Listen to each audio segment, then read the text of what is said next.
ദേശവിരുദ്ധ ഉള്ളടക്കമുള്ള social media പ്ലാറ്റ്ഫോമുകൾക്കും ഇൻഫ്ലുവൻസേഴ്സിനും പൂട്ടിടാൻ ഉറച്ച കേന്ദ്ര സർക്കാർ. ഇത്തരം പ്ലാറ്റ്ഫോമുകൾക്കെതിരെ നടത്താനൊരുങ്ങുന്ന നടപടികളുടെ വിശദാംശങ്ങൾ നൽകാൻ വാർത്താവിനിമയ IT വകുപ്പുകൾക്ക് മേൽനോട്ടം വഹിക്കുന്ന പാർലമെന്ററി പാനൽ വിവിധ മന്ത്രാലയങ്ങൾക്ക് നിർദ്ദേശം നൽകി. ദേശവിരുദ്ധതയ്ക്ക് പ്രേരിപ്പിക്കുന്ന അക്കൗണ്ടുകൾ നീക്കം ചെയ്ത് അത്തരം സോഷ്യൽ മീഡിയ ഇൻഫ്ലുവൻസേഴ്സിനെ സർക്കാർ നിരോധിക്കും. കടുത്ത നിയമ നടപടിയും ഉണ്ടാകും. പഹൽഗാമിൽ നടക്കുന്ന ഭീകരാക്രമണത്തിന് ശേഷം ചില സോഷ്യൽ മീഡിയ ഇൻഫ്ലുവൻസേഴ്സിന്റെയും പ്ലാറ്റ്ഫോമുകളുടെയും ഇടപെടലിനെ കുറിച്ച് ഇൻഫർമേഷൻ ടെക്നോളജിക്കായുള്ള പാർലമെന്ററി സ്റ്റാൻഡിംഗ് കമ്മിറ്റി ശക്തമായ ആശങ്കകൾ പ്രകടിപ്പിച്ചു. ഈ അക്കൗണ്ടുകളും സ്ഥാപനങ്ങളും രാജ്യ താൽപര്യങ്ങൾക്ക് വിരുദ്ധമായി പ്രവർത്തിക്കുന്നതായും അവയുടെ ഉള്ളടക്കത്തിലൂടെ അക്രമത്തിന് പ്രേരിപ്പിക്കുന്നതായും കമ്മിറ്റി ചൂണ്ടിക്കാട്ടി. ഈ നിരീക്ഷണങ്ങളുടെ വെളിച്ചത്തിൽ ഇലക്ട്രോണിക്സ് ആൻഡ് ഇൻഫർമേഷൻ ടെക്നോളജി മന്ത്രാലയത്തോടും ഇൻഫർമേഷൻ ആൻഡ് ബ്രോഡ്കാസ്റ്റിംഗ് മന്ത്രാലയത്തോടും ഫലപ്രദമായ നടപടി വേഗം സ്വീകരിക്കാൻ പാർലമെന്ററി സ്റ്റാൻഡിംഗ് കമ്മിറ്റി ആവശ്യപ്പെട്ടു.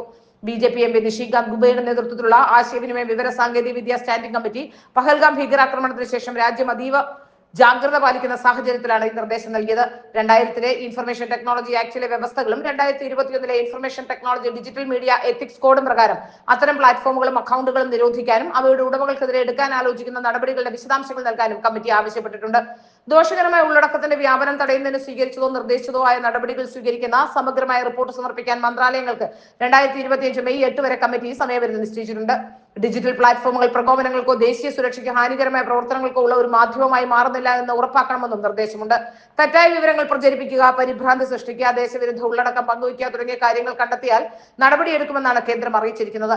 നടപടികളുടെ ഭാഗമായി കേന്ദ്രം പുതിയ മാനദണ്ഡങ്ങൾ ഇറക്കി. പഹൽഗാം ഭീകരാക്രമണത്തെ രാഷ്ട്രവിരുദ്ധമായി വ്യാഖ്യാനിച്ച നിരവധി സോഷ്യൽ മീഡിയ ഉപഭോക്താക്കൾക്കെതിരെ ഇതുവരെ FIR ഫയൽ ചെയ്തിട്ടുണ്ട്. പാകിസ്ഥാൻ പ്രതിരോധ മന്ത്രി ഖ്വജ ആസിഫ്, മന്ത്രി അബ്ദുള്ള തരാർ, മുൻ പ്രധാനമന്ത്രി ഇമ്രാൻഖാൻ, മുൻ മന്ത്രി ബിലാവൽ ഭൂട്ടോ എന്നിവരുടെ നിരവധി പാകിസ്ഥാൻ രാഷ്ട്രീയ നേതാക്കളുടെ എക്സ് ഹാൻഡിലുകളും ഇന്ത്യയിൽ ബ്ലോക്ക് ചെയ്തിട്ടുണ്ട്. Dawn news, Irshad Bhatti, Samaa TV, ARI news, BOL news, Raftar, the Pakistan reference, Geo news, Samaa sports, GNL, Uzair cricket, Umar Cheema, exclusive, Asma Shirazi, Munir ഫറൂഷ, സുനോ ന്യൂസ്, റാസിനാമ എന്നിവ ഉൾപ്പെടെ നിരവധി പാകിസ്ഥാൻ YouTube ചാനലുകളും ഇന്ത്യയിൽ നിരോധിച്ചിരിക്കുകയാണ്.